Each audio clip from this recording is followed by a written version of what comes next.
Well, do we want to then, speaking of right-wing political stuff, do we want to move on to Buñuel? Let's move on to Buñuel. Okay, so... okay. Do you want to... Go ahead. You start. So you have now watched L'Âge d'Or, Discreet Charm of the Bourgeoisie, Death in the Garden. Is that what you've watched? I think that's it. I think that's all I've seen of Buñuel. Are you going to watch any more before it leaves? Are you going to... Potentially. We'll see how things look.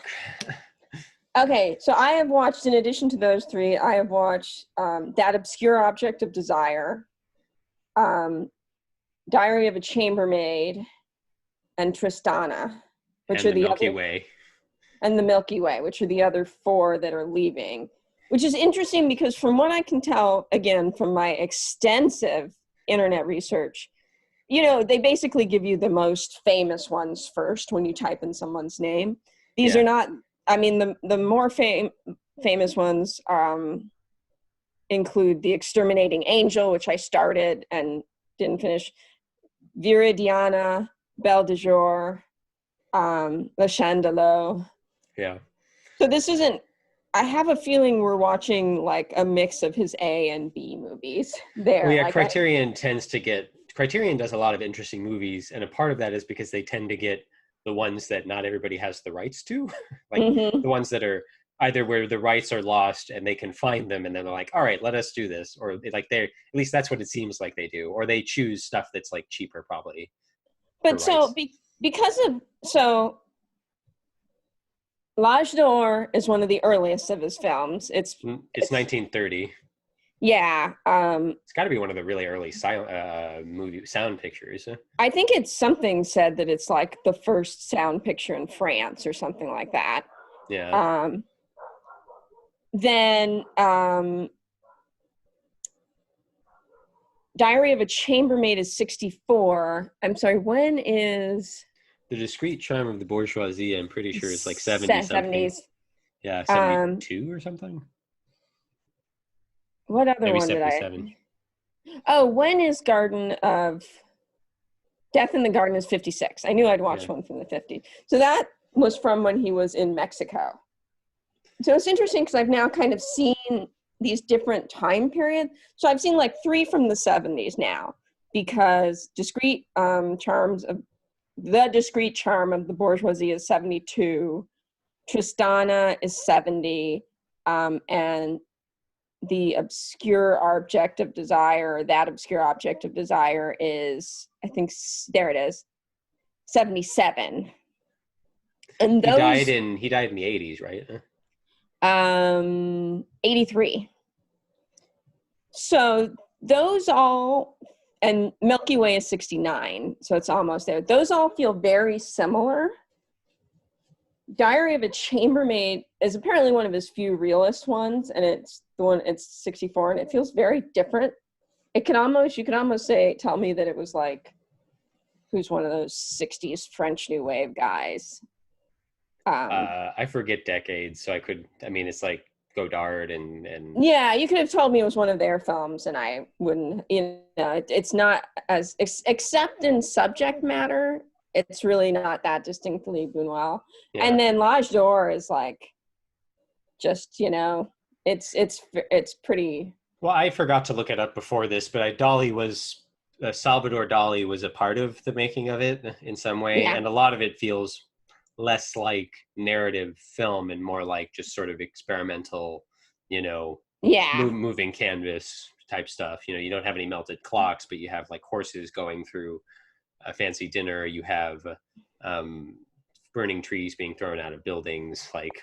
Well, and the later stuff definitely has that feel. And again, we're missing a bunch of, he made his career spans. Well, yeah, he's like Hitchcock. 30s through the 70s, so. He's one of the, I've got to learn more about him just out of curiosity, because like Hitchcock, Hitchcock was a silent film director, but he made films all the way, it's interesting when somebody was a film director young in like the 30s, like Hitchcock or Kubrick even, because Kubrick did some really early films. And like, they basically saw technology change so much Like, It was and like interesting. Scorsese's even interesting for that. Yeah. It was interesting. I feel with Buñuel, like I could see really differences between the decades, and I don't feel that way with Hitchcock. I'm less interested in Hitchcock, so I may, and again, I've only seen so many. But now that we've kind of rambled, or I've rambled on about kind of all the Buñuel, films. yeah. Buñuel, what do you have to say about Buñuel? So I have a vague theory, and I need to watch a lot more of his work to really know. But like, so I'm pretty sure that Buñuel they didn't have this word at the time, and I don't know where the word troll comes from. Like, we use internet troll, and I don't know where it comes from before that. But essentially, Buñuel strikes me as like an early troll. Like, if you watch L'Âge d'Or, like some of that stuff, like it's not, it's they sort of, I know enough about artists and about, like, I've read a little bit up on some of these people, and it's like they pretend they know what they're doing. But like so much of art, even when it's not incredibly complicated like film, it's just happy accidents. Yeah. Like when you're making something L'Âge d'Or, it's like he probably just did it and he had a few ideas and then later was like, oh, this is what it means and that's what it means. Like, I don't know, who knows? But like it feels like that kind of thing. And a part of that is also just him like being provocative and like sort of throwing things in people's faces. And it's like, it's not the kind of trolling where you're like being purposefully mean to someone to like be a shit, but like it's a kind of trolling. So my way of making sense of Buñuel in a modern context, not quite 40 years after his death, like 34 years after his death, is like he was a troll. And the discreet charm of the Bourgeoisie isn't as trollish, but is still kind of a trolly movie to me.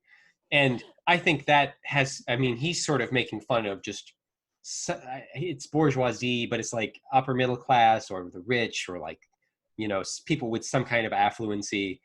And it's like, he's just kind of making fun of lifestyle and like the various things in history. And like, it's that one of those things where it's like, it's more composed than L'Âge d'Or. So it feels like it seems like it's less trolly, but when I think about it, I'm like, no, he's attaching these things to a structure and a narrative, but it's still him just sort of throwing things at the wall, trying different things.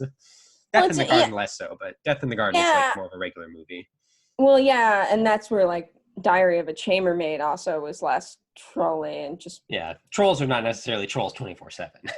Yeah. Well, and I think the important thing too is to reinforce most trolls on the internet are horrible. And I'm talking about the idea of a troll, not the negative, like super negative aspects of troll. Right. And I'm also not like saying he's bad. Like, I actually liked all three of the films. I think it's a kind of provocateur. That's actually exactly the word I was gonna use. But I think who knows? But my guess would be he's trying to get people to think about these things by challenging them. Yeah. But I think he liked being, from what he's deliberately inscrutable in his filmmaking. So I imagine as a person, he was deliberately inscrutable. And some of the stuff I read on Wikipedia where he just doesn't want to give straight answers to things and so on. This is like an initial theory. I know even less than Sara. Right. And Salvador Dali, he was very much that way too. We watched Jodorowsky's Dune recently, and there was a lot of, that he liked to kind of mess with people, and he could even be self-destructive in that way. And I imagine Buñuel is of a similar sorry, there's a fly. mentality. Yeah. Well, but because he's definitely very concerned with politics. He's very concerned about women. He's very concerned about sexuality. He's very concerned about, it's interesting to watch the stuff in the 70s. He's still very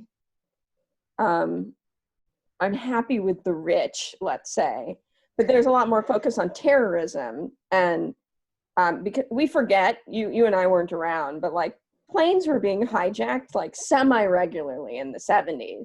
And so Discreet Charm of the Bourgeoisie, there's that young woman who might be part of like a terrorist group. Yeah. But there's definitely, it's not that he's not anti-terrorist, but there's definitely this view of kind of what's the bigger picture of like these rich people who just kind of do what they want but are kind of bored and unhappy, and yeah, the way the whole system works, rather than just looking at a piece of it and being like, these people are doing the wrong thing. He's like, well, there's this whole thing here. But yeah, then he's just kind of like, and I'm gonna say mean things about Jesus and see what that gets people. yeah. Well, he has that priest or that bishop show up in Discreet Charm of the Bourgeoisie, and he wants to be a gardener, and like there's something like that. And then spoilers for Discreet Charm of the Bourgeoisie, that bishop, that gardener ends up going to perform services for a dying man, and that dying man is the man who murdered the bishop's parents, and so the bishop then murders the dying man. And it's that kind of thing where it's like, you said this the other day, and I'm stealing, so I imagine Sarah is saying this, but it's like, it's an agnostic who was born religious and becomes agnostic, but is still really interested in religion. Whereas, well, he's straight up atheist. Right, He's not agnostic. An atheist who was born religious, who then is really concerned with religion. Well, meanwhile, you and me are like, we were born and raised agnostic, and like didn't understand that mother was about the Bible until somebody explained it to us, and then it was like, oh, duh. But right. The movie Mother. Yeah. But Aaron Aronofsky. Anyways, and like, it's just like, so it's like for me and you, it's like, this is definitely like, it's almost those like parts feel like you're being trolled about something you don't care. Like, yeah, like, it's like, did you know? Like, did you know that the Bible isn't literal? Like stuff like, and it's like, I don't know the Bible. I don't know the Bible. I don't, it's for better or worse. It's a fable or mythology to me. Please don't the one me. the one that's straight up that is the Milky Way, and that's the one where I had to stop watching it for my significant other who went to Catholic high school to get home to serve, because our own father was like, well, maybe I can answer questions, and I'm like, well, my question is, what is happening? Because I cannot figure out anything that's happening in this movie. Well, my girlfriend, she's a Lutheran, or well, she raised Lutheran, and I was like asking her things about, some of these movies, and she's like, I don't know, this is Catholic or some shit. Yeah. Well, he didn't understand what was going on with it. He's Spanish, so that's pretty Catholic. Well, go for it. So Death in the Garden was interesting, though, because I'm seeing L'Âge d'Or, which is very surrealist, and then seeing The Discreet Charm of the Bourgeoisie, which is like surrealist but with a narrative. And then in the middle of these, in the 50s, is Death in the Garden. And it's really not surrealist or absurdism. Like, spoilers for this movie. There's a little stuff in the end where, like, they find a plane with these luxury goods, and like, I guess that's surreal, but that could also happen. It's a story. So it's like, that's not really surreal absurd to me. Instead, it feels like what you need to do is you need to watch Death in the Garden and then watch Aguiar, the Wrath of God. And like those two and movies, Apocalypse Now and The Five Bloods. Right. Well, those two are a different double feature. But here's what I was saying, and to move away from Bunuel for just a moment. What is it about the jungle? There's something about going into the jungle. And it's different from going into the woods, because if you're going into the woods, it's like some kind of Eastern European nightmare. You're going to run into witches, Hansel and Gretel. Or it's an axe murderer in a horror movie or something. The jungle is like, and I don't know if that's a racism issue, like if it all goes back to Joseph Conrad and Heart of Darkness and colonialism, and there's some, I'm sure someone else has written an essay on this already. Probably. Because you think of even Lord of the Flies, because I was trying to think of non-white movies that grapple jungles that way. And honestly, I haven't seen a lot of movies from areas of the world that would have jungles, and I thought of Monos, and I'm like, well, that's based on Lord of the Flies, which is British, so that doesn't really count. There's This Magnificent Cake. Yeah.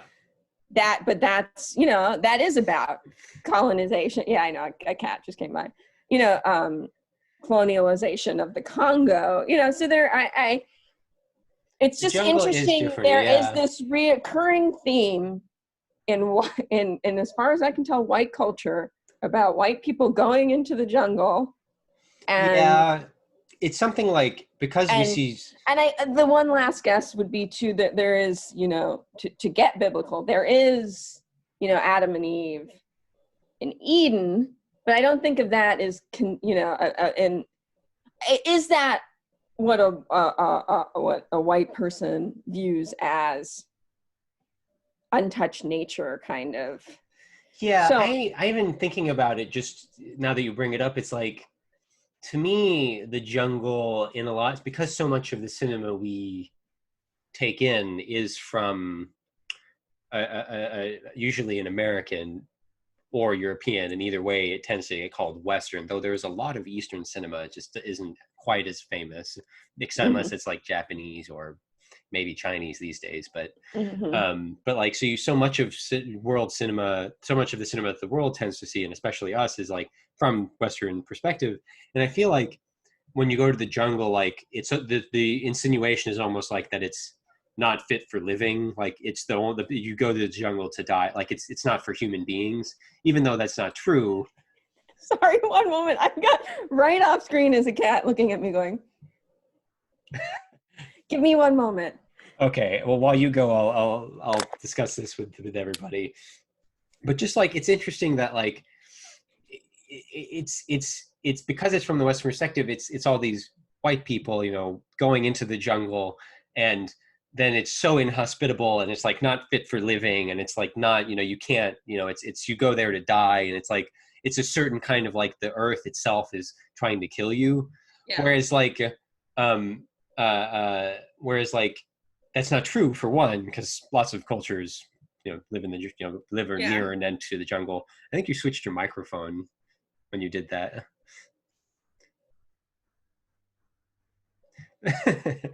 But yeah, so that's my sort of take on it. Now that you talk about it, it kind of makes sense, because that's even a part of Aguirre, the Wrath of God, as well as Death in the Garden, specifically.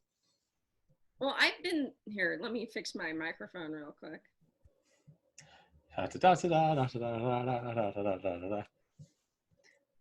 Oh, I can't hear you now. All right, we're going to pause real quick while Sarah fixes this.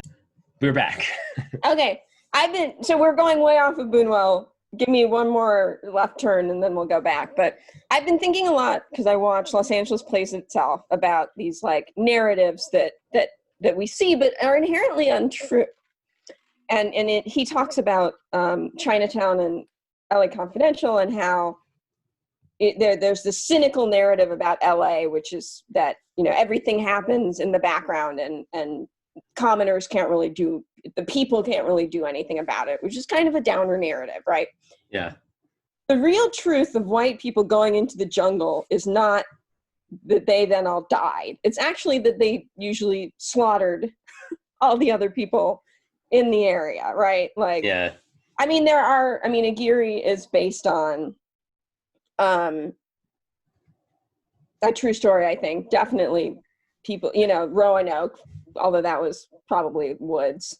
People going, but there's this weird narrative of it's like what we, Apocalypse Now, which is based on Heart of Darkness, which is just people going in and then there's like Marlon Brando at the end of it, who's somehow, but the true story is like Belgium destroying the Congo, and Belgium's doing fine, kind of story. So it's just kind of interesting to see this kind of repetitive narrative of small groups of Europeans, white Europeans usually, going in and not doing well in the jungle, as this like it's just interesting to see it. In a way, it almost feels like the history of they're writing over slightly earlier history with slightly newer history. Like, I feel like slightly history after a lot of this history you're talking about, that is the real history. Like Heart of Darkness, isn't that related to what era is that book from? Isn't that one of the wars? Isn't Heart of Darkness?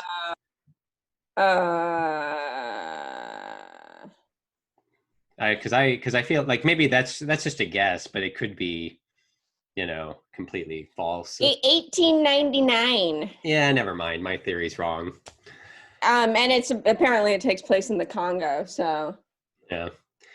Anyways, getting back to Buñuel. So anyway, I just was throwing it, but I've noticed you like those stories. I mean, because the existential quality of it, if you take away the potential racism issues, like there's an interesting existential element to it, and I need to consider the racial idea of it more because I haven't personally. I just don't think I've thought about that nearly as much. But yeah, no, there's an interesting existential quality to it. And that's a part of what I worked for me with Death in the Garden, even. No, and I really like Death in the Garden, and I like these stories. You have to think about what. Totally. And maybe the other stories that maybe should get told as well, which I think even this Magnificent Cake kind of tried to tell. They tried to show and meanwhile. Yeah. But I like Death in the Garden a lot. It felt almost allegorical because you've got a priest. Yeah. So that was Simone Signoret. She was playing the lady of ill repute. Yeah. Who kept treating the old man who maybe did want to marry her, both good and bad. I liked her a lot in another movie I saw, so I like her a lot. I think she's really cool. When I think of stereotypical French beauty, you think of waifs a lot. And she is sturdily built with kind of broader features. So she just has an interesting look to her. You have the mute, you have Chark. I don't know why they translated his name as Chark, because shouldn't it be Shark? But okay. You just have these interesting personas, and it happens halfway into the movie. So I just thought it was really interesting, and I thought you'd like it because I know you like those kind of things. Totally. And it was interesting even watching it and realizing partway through, it's really not going to be absurd or and it's it is more allegorical, as you say, because it's a priest and a mute and all these things. So Death in the Garden was very good. And I like Discreet Charms as well. Just kind of at a certain point, I was realizing my inroad to it was, like the rules of the game. It's kind of about how impossible and stupid, some of rich culture and the kind of disconnected, affluent culture, if that kind of culture, how disconnected it is from the real world and how it just doesn't make any sense if you really look at it. Yeah. So I think you would, if you were to watch another one before it leaves, I would have you watch That Obscure Object of Desire. It's about women again and sexuality and men, but it's more interesting than Diary of a Chambermaid to me, which I said, I don't know if I said it here, I'll repeat that one was sure sucked to be a woman in the 30s, and right-wing fascism sucks, and it was yes, okay.